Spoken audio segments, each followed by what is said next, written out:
artificial intelligence in a range of applications, and our particular one of interest here is around advisory services. We have not actually designed systems or frameworks or evaluation systems looking at from a perspective of what is the impact measure that we want to have. We think about model performance and the role that benchmarking plays in helping us assess the value, accuracy, relevance that all come together to build trust and manage risk of these advisory services to farmers. What governments care about is what's changing for the farmer, right? What is the impact? Have they been able to cut down input costs? Have they had, what's changed?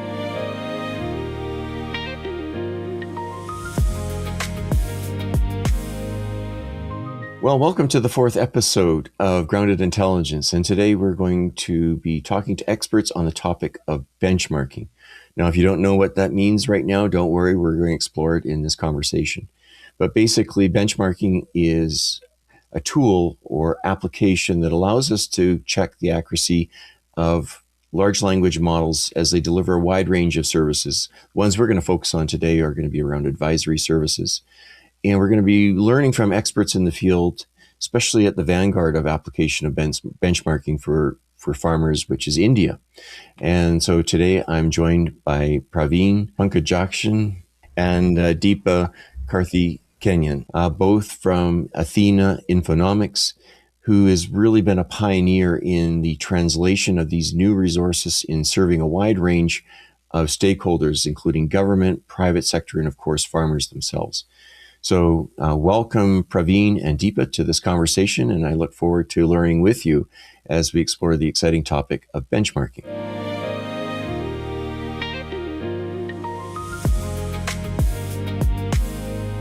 With me is Praveen and Deepa, and so would you mind just both introducing yourselves a little so that our audience knows who is speaking to them on this topic? Praveen, would you like to go first? Sure, yeah. Thank you so much, David, for hosting us. Really lovely to be part of this conversation and and also talking about something which is I'm passionate about. So myself, Praveen Pankajakshan, and I'm a senior technical advisor here at Athena Infonomics. I'm also a chief AI scientist at Urban Kisan, apart from a few other roles and responsibilities that I have. And my background is machine learning and AI applied to a variety of problems. And I've recently, for the past decade or so, working on its application to agriculture. Yeah, thank you so much. And over to you, Deepa.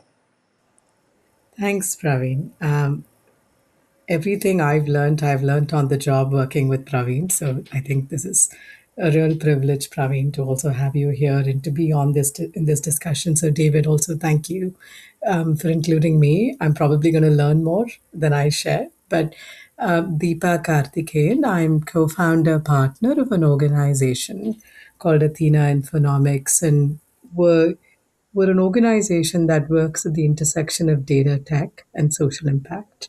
And increasingly, artificial intelligence is part of the intervention toolkit for most governments when thinking about advancing social impact. So we've been going on a steep learning curve as an organization because so much of our work's about either designing a program to make sure it delivers what it's intended to or evaluating if it has. Really, that's the experience that I hope to bring to this conversation. So that's excellent because we've got deep technical expertise, Praveen, that you bring to the table. And of course, Deepa, your team's engagement with governments, private sector, and a range of organizations from health to farming systems to finance is wonderful because it's that interface with true application and the challenges we face in delivering these fast-moving technologies to a wide range of stakeholders.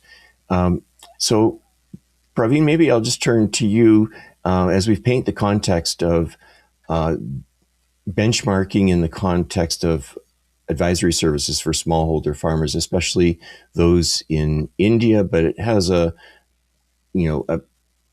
a parallel, or you can transpose this to other parts of the world, especially Africa or Latin America. So, from your perspective, maybe as we think about a farmer using an artificial intelligence based advisory service, what do we need to think about as we think about model performance and the role that benchmarking plays in helping us assess the value, accuracy, relevance that all come together to build trust and manage risk of these advisory services to farmers? So, what goes through your mind as a technical expert in this um, um, area of benchmarking? Right. I mean, it's always interesting, right? And we have to look at how the whole benchmarking process itself evolved, right? And traditionally it has been used for actually like evaluating models itself, right? And so even when we actually like deploy it on the real world scenario, not only in India, but we have also done it in Africa, Latin America, and across the globe. And then one of the important elements is actually how does it generalize, right? You actually train it for, obviously, like we don't, when you look at models, and almost everyone, right, doesn't have exposure to all the possible diverse data sets that you can actually find globally. So it's almost an impossible task to expose the model to such a diverse data set. So the main question is like, how do you actually like evaluate some of these models and frameworks for even data sets which you have not looked at, right? So in terms of benchmarking, there are two things that comes to my mind. Is one is data set, and the other is the evaluation metrics itself. So both of these actually play an important role. And when we deploy, like maybe it could be some advisory services, or it could even be some computer vision models. Or even remote sensing or satellite imaging services. The thing that we are looking at is can you, excuse me, can you actually or weather conditions and everything. So those are some of the things that we look at, and it's always a challenging, right? But how do you sample from this diversity and give this heterogeneity, if I may say so, to the model and expose that, and hence you have like a kind of a closed environment of test bed that is kind of a subsample of what you would actually see in the wild, right? So that's actually mostly what I think about when I think about evaluation before wide scale deployment. So I don't know if I answered the question, but Yeah. yeah, I, yeah. And I like to, turn to Deepa, who's, also interfacing then with a wide range of stakeholders to transpose what you've just described in your considerations of benchmarking. And Deepa, how do you communicate this topic to your stakeholders in government or private sector?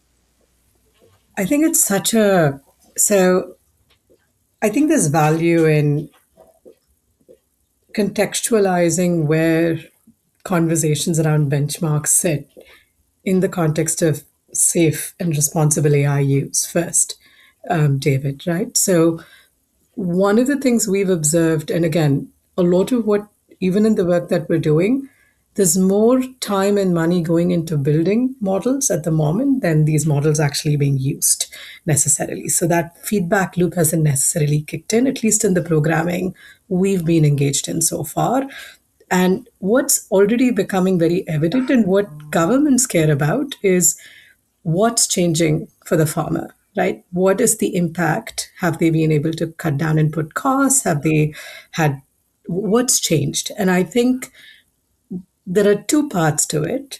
The first is a lot of attention today and the ways in which I think, even in a context like India, the ecosystem is coming together to evaluate models is very much in sort of the pre-deployment or the controlled deployment phase, right? Which is you could have an independent academic institution that applies some of these standard evaluation metrics. And this goes back to what Praveen described as so it's important what metrics we want to consider.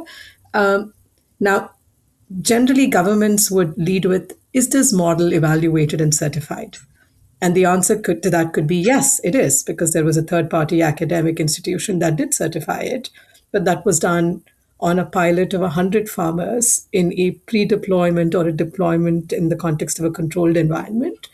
Now, that doesn't necessarily answer the question that I think governments truly care about, which is, oh, what's it changing and is it safe, right? And is it relevant? A lot of that conversation, I don't think benchmarks even start to address, right? Because you're going into the domain of post deployment monitoring for safety and risk. So when I think about governments, I think right now for them the focus is much more on the user side. It's not necessarily on the, oh, this is a X certified model because they had the perfect blue scores or F1 scores or whatever it is that we want to use to say that. That's, in my view, not necessarily what governments use as their gold standard for evaluating what is and isn't working. So there is something to be said about where benchmarks even fit in the real world and in the context of what governments truly care about. Well, this is teasing out just the very issues that I hope for in this conversation. So thank you. And I think you're right. Governments want to have the assurance that it's been tested, but the true test is in deployment. And actually, maybe even we need to rethink benchmarking in post deployment and how these models evolve over time to better serve end users. So, a lot of really good points brought up by both of you already. One of the challenges with developing large language models is that most of them are coming from advanced economies or from the global north, however you want to label it, in which there's a biased sampling of that data. It tends to be from organizations based in Europe or North America. It's drawing on commercial agriculture for large scale farms, and these farms tend to grow specific crops like maize or soybean, and now we're pushing them into serving farmers that are on small scale enterprises, less than a hectare or 2 acres. They grow a wide range of crops. They have livestock as part of the mix. They have alternate sources of income. It's a very different context. And so, these models, need to integrate other data assets, which is another topic for another day. But the end result is that we are using benchmarking tools that have been developed in the global north to measure these models that are being applied in the global south. And so, this presents a real challenge. Praveen, maybe you could speak to that issue of, the data going into the development of these models. How does that impact on the testing or benchmarking of these LLMs? And are there specific new tools we need to benchmark in the context of India, for example? Right, absolutely. And, even piggybacking on what was communicated or what was discussed earlier, is that, in fact, like you rightly pointed out, even from a remote sensing or satellite imaging perspective to LLMs, to computer vision, many of the data set that is chosen is obviously is very focused, right? So when you train the model on that, and when you take it to a small landholding size, the challenge is very different. Like, just to give you an example, when we were testing some models, you find that within a particular land, there is not only the farm, but you also have a small cottage, or you have a small road passing through. And so when you are looking at land parcels, then you're looking at land parcels as a whole, which include these components as well, right? Like even a livestock, an area for a livestock. So when you're doing some kind of crop identification and things like that, it becomes really challenging to do it in those parcels. So the models themselves, they assume that the parcel which is given is actually having only crops, right? So then you need to probably retrain the model, or even build the framework itself, right, from ground up,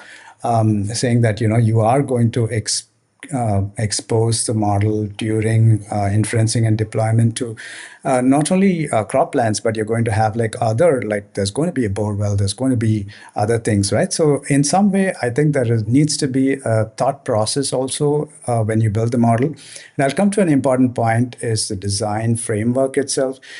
So the evaluation hence has been thought of only from a certain perspective, right? Assuming that, for example, the land behaves in a certain way.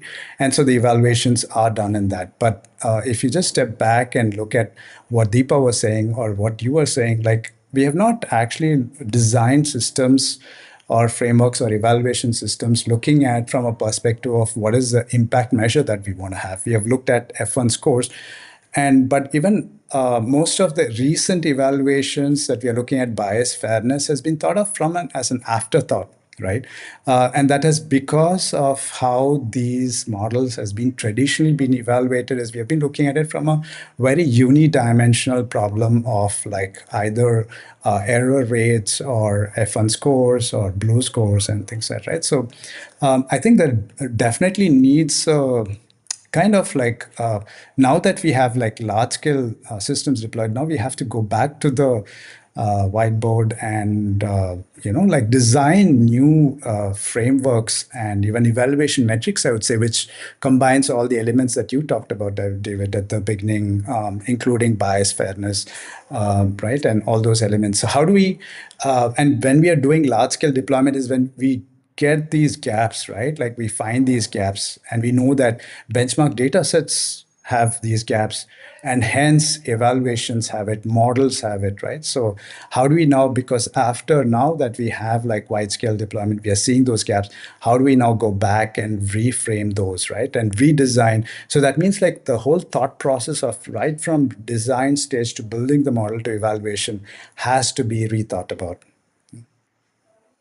Yeah, yeah, and yeah, Deepa, your thoughts on this, because I mean you're interfacing with end users, a wide range of them, and they're saying, well, how relevant and accurate, and what are the risks or liabilities of using these things, especially from a government perspective, and does that feedback go back to people like Praveen to refine the approach or methodology of benchmarking? So this is such an interesting question because it leads with the assumption that there is a Praveen that's mandated and paid and resourced to be thinking about these questions of customization. And I think that there is an incentive gap there, right? Because today, and again, and there was a different conversation where we were talking about what does scalability mean in the context of LLMs and or applications that are built on it. And some of in the traditional tech world, it was taking one product that could, with very minimal customization, serve a very large number of customers. But AI changes all of those rules in such fundamental ways, David, right? It's adaptive. It engages with different users differently. And then there's a sector like agriculture, which introduces a wholly new set of complexities because agronomy shifts so much, right? And I serve on the board of a crop insurance company, and there are so many different microclimatic gits that we serve and insure. And even just within Andhra Pradesh, it is so complex and diverse. So AI in some ways is very powerful in solving for it. But then the question for me that I think, and I'm taking one step, I'm zooming out a little bit and asking the question of is there enough private sector incentive to build applications at that level of customization, and who is doing that, or should governments come in and underwrite that risk of leaving certain groups or certain sets of users behind because there just isn't the right set of upstream incentives to train at that level of localization? I think I start with that question of who is incentivized and resourced to be thinking about some of the things that we're just describing here and talking about in terms of benchmarks and that level of customization and relevance. Well, Praveen, is there? I mean, I've been exploring a lot on skills. Using skills to populate different commercial AI services to enhance the output performance. is there a thought around building skill profiles for benchmarking tools that then address some of the points that Deep has just brought out around hyper specialization for niche end uses? Because as a human, it's hard to do all that. But then, how do we leverage AI to actually improve benchmarking to serve these diverse audiences and applications? Right. Absolutely. And I think there is a lot of conversations happening around that, but it's a very I would say there's a lot of nuances to that also, David, because uh, human beings themselves are so diverse. Like we were looking at, for example, evaluating some preferences towards the output of certain models, and even with respect to outputs which are provided already by a human evaluator, and evaluating the human evaluator by multiple evaluators themselves, there is not an agreement. Because as human beings, we have preferences over one thing or the other. So usually what we do is we take either, if we are looking at a data set which has been created by people, or by created, there are some generated data set by AI models as well. When we are evaluating that, we just don't look at whether it may be human evaluators or AI model evaluators. We just don't look at just having like one particular evaluator, right? How does it perform? What are the kind of preferences that are there over multiple evaluators? And then you kind of ensemble them, bring them all together to get a clearer picture, right? So statistically, when you do that frequently, as much frequently as possible, then the picture becomes more and more clear. AI models have their own, like, the only challenge is using AI model as an evaluator, and like aggregating them over a period of time, is that they do have their own biases, right? And so inherently, they all seem to agree on certain points and disagree on certain other elements. But you are kind of like, in a way, forcing to reinforce a certain kind of bias and belief which is already hidden. And so there is high risk that doesn't actually get picked up early on. So it's always a good idea to have like random selection and having that evaluated with multiple human evaluators. But then the major question is that how much of time and effort is required to do that, right, at a human level. So it's, when we are talking about like millions of queries that are coming in, it's always difficult, right? So obviously, after some time, it's going to reach a certain stage of exponential saturation, right? But even to your question of are there some new skills that are emerging? Definitely. Like I think this whole idea of looking at this entire design framework is very important.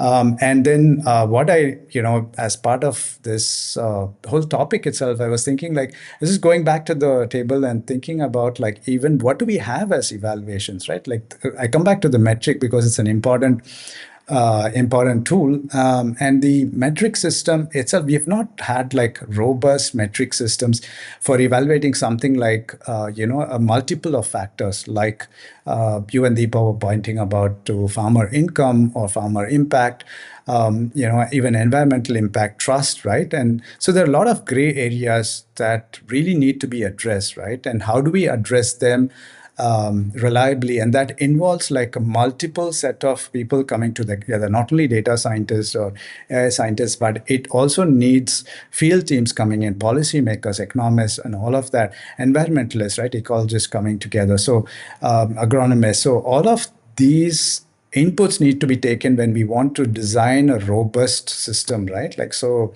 I think that's what is of major importance. Is there a gold standard currently for benchmarking in the ag domain? There are, with respect to, I think, like certain data sets, it's been in silos built by different entities. So there is a concerted effort in the open source, at least community, to bring all of these together. So there are some common initiatives which are very significant. There are some, I think, like benchmark, when you talk about some foundation models, I think have been released in the domain. But where we want to get to, I think that raises an important question as well, David, is that most of this is released by private entities, right? Like, and I think there needs to be also a global concerted effort to get these benchmarks, data sets, and governance, all of them put together. We're not talking about AI governance, right? But even like we have to talk a little bit about impact governance as well, and even usage governance and data set, sovereign data sets and things like that, right? So these are, I think, important conversations that we have to bring to the table. And these are not yet there. These are still like, happening behind closed doors, but we need to bring that to the forefront. So Deepa, I mean, from your experience of working with governments, do you see any, organization or unit that is really driving this standardization, gold standard certification, or aggregating these benchmarking tools in the context of India?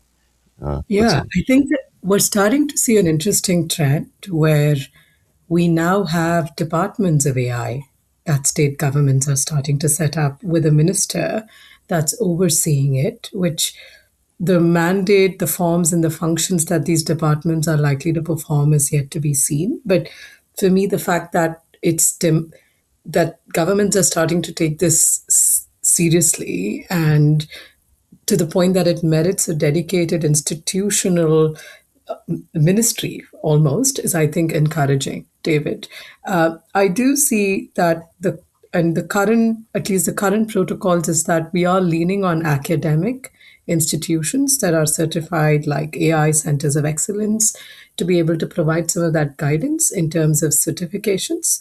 But I think we're at that stage in the curve where, as there is greater use and scale that becomes more visible, and some risks start surfacing, right?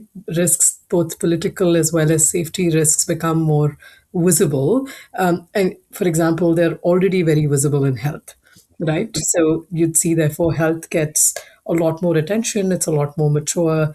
I would say followed by education and then perhaps agriculture in that order, in some sense, right? The risks with ag or agriculture are still less visible, but I think when that changes, I'm I'm expecting to see that governments will start taking on a regulatory role, and will take on that role a lot more seriously, and perhaps also build capacity within government institutions. Are there lessons we can learn from the health, given it's more advanced, and apply it to the ag domain? I think there's definitely value in looking at the institutional checks and balances that the health sector brings, and I think a lot of how, and again, health is different, right? Like a drug interaction is a drug interaction, right? It's agriculture can be more complicated, particularly on the advisory side, in ways that health may not be. I'm not a health expert, so I want to caveat that with that sort of. I'm guessing health is less complicated, at least in terms of causality and thinking through some of those bits, than agriculture is. But health also has been more intensely regulated historically, right? They've had stronger regulatory authorities. Right. And that sort of institutional checks and balances, I think, has created a space where it's been easier to come in and think about benchmarks and model evaluation and safety with a lot more seriousness and institutional capacity than I would say a sector like agriculture has. So maybe there's something there in terms of looking at the institutional checks and balances and models and the roles and responsibilities of regulators, for example, and what they've done and what policies and standards and processes or SOPs they've put in place. I think there's something agriculture can certainly learn from that. I agree. Agriculture is very complex. It's very context specific. It's Right.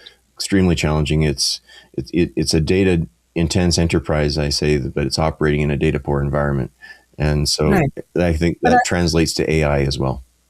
And the one thing I do, because I also want to be optimistic, and one of the reasons I'm excited about ag, David, while it is complex, and this is maybe a call to entrepreneurs and enterprises, the farmer is an entrepreneur, right? He's a mic or she's a micro entrepreneur. They're optimizing costs, they're trying to increase revenue, they're trying to do it often in an environment where there are serious external risks that they don't fully control. So there probably so and they understand and are directly incentivized by wanting to create economic value. So there is a real opportunity there, right? That can be capitalized in a market based response for entrepreneurs to come and be responsive to, or enterprises and then governments to underwrite safety and responsibility on. So there are things about agriculture that I think are also very unique and powerful in ways that health may not be, Right. where the beneficiary angle of framing the user is maybe more dominant, while in agriculture it's sort of really, you're really a customer in a lot of ways because there's a direct economic gain Well, that I think is more attributable. Well, this conversation has sparked some thinking in me. I thought I came into this conversation knowing enough about benchmarking, but I realize there's a lot more we need to discover here, and to be humble enough to learn as we go, while at the same time recognizing we need to be responsible and using best-in-class benchmarking tools to at least say, yes, it has been tested, but recognizing that when it goes into the real world, that's where the real testing takes place, and putting in place the instruments to allow us to vet and be confident it's delivering the intended goal of improving income, reducing risk, increasing equity and access to knowledge, etc. From our conversation, just to wrap up, I've got my own list of things that I need to follow up on. What did you take away from this conversation, Praveen, that you would consider doing differently? Well, I mean, it's an ongoing journey, David. I think there's lots to learn and lots to catch up on. And I mean, we talked about standards, right? I think it's very interesting. Like even talking about data sets and data standards and interoperability. So I think definitely there is a lot of thought process that is required in reflecting on that. And I would also maybe go back and, I mean, one of the things that I'm really excited about is even building something from first principles. I'm starting to think what is that metric that's a universal metric that goes beyond the F1 scores that one can probably invent, which kinds of combines together trust, reliability, and even scaling, with different geographies and equity and all these other elements that you talked about, right? So is there some way to kind of even standardize that, right? Because trust is some of these are very gray areas, right? How do you still figure out mechanisms for quantifying that, right? A qualitative measure, but quantifying that in a reliable way and making that into a global standard, a gold standard. I think that's something to think about and reflect on. So maybe I'll, take that back. That's a good challenge to leave us with. Yeah. Deepa, what's your insight from this conversation? We're sailing the boat as we're building it, David. So I think it therefore it brings with it all of the complexity that journey does. And I think I am encouraged by what I see in countries like India, where governments are stepping in and taking this more seriously. I'm also encouraged by some of the recent more sort of, because I was always worried that the geopolitics will prioritize continuously investing on the model side and not channel necessarily the resources needed for questions like safety and risk. But and I see that changing too globally. So I think all of these are encouraging. We're all going to be learning along the way, and it's a little bit of that learning by doing. So I echo and what Praveen described deeply resonates. Do we sort of need a structure to help navigate and systematically approach this, or recognize that, yes, we're flying the plane while we're building it, but is there a structure that needs to be in place to get to an endpoint?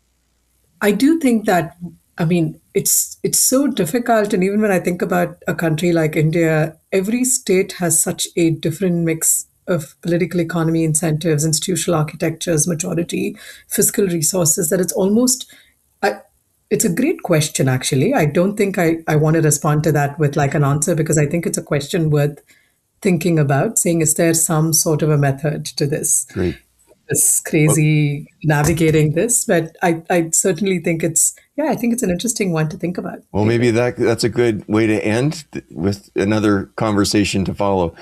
Deepa, Praveen, thank you so much for joining us on this topic, and it is a evolving topic. So I look forward to circling back and learning from both of you as we apply benchmarking in practical terms to serve a wide audience in India, Africa, Latin America, to empower farmers. But also, what came up in our conversation today was trust. And it's one word that's come up repeatedly in other topics. And so I see that as a thread, that benchmarking is a way for us to be a little more confident that we're preserving the trust of end users as we apply these tools.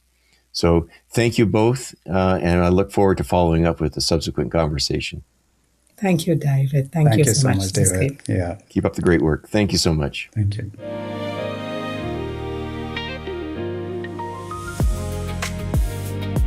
Well, today we're going to talk about, yes, cucumbers. Now, we're not going to talk about just one cucumber. We're going to actually talk about a variety of cucumbers and how we measure a quality of a cucumber and how this translates to our process of benchmarking in artificial intelligence. So when we grade a cucumber, it's graded on the size, its shape, its color. You can see difference of color here. And that determines the value of that cucumber and its relevance to that consumer who's looking for a particular either color or shape or size of cucumber. Well, the same is true when we talk about artificial intelligence and models and the tools used to measure the performance of models. We call this benchmarking. And benchmarking is used to quantify the accuracy, relevance, efficiency of artificial intelligence outputs and insights based on the data that goes into them, the algorithm that you use to parse that information and to deliver an insight that actually helps us grade different types of cucumbers or to make better decisions in the field. So benchmarking is a challenging field because it is in some ways subjective to the objectives of what we're trying to achieve. But in other ways, especially if it's standardized, it allows us to make comparisons between different models used in different production environments for different end uses. So this is particularly important because right now we don't really have standards around benchmarking. And so within our community, we're working towards standardizing this so we can talk a similar language when it comes to artificial intelligence performance. So when we're talking about benchmarking, just remember, we're using these tools to help measure the performance of these new AI models. But remember, we need to measure what's really important for the farmer, which is yield, resilience, profitability on the farm. And so benchmarking should help us identify the right models that deliver those outcomes. So that's it for today on Berg Bites. Stay tuned for the next episode.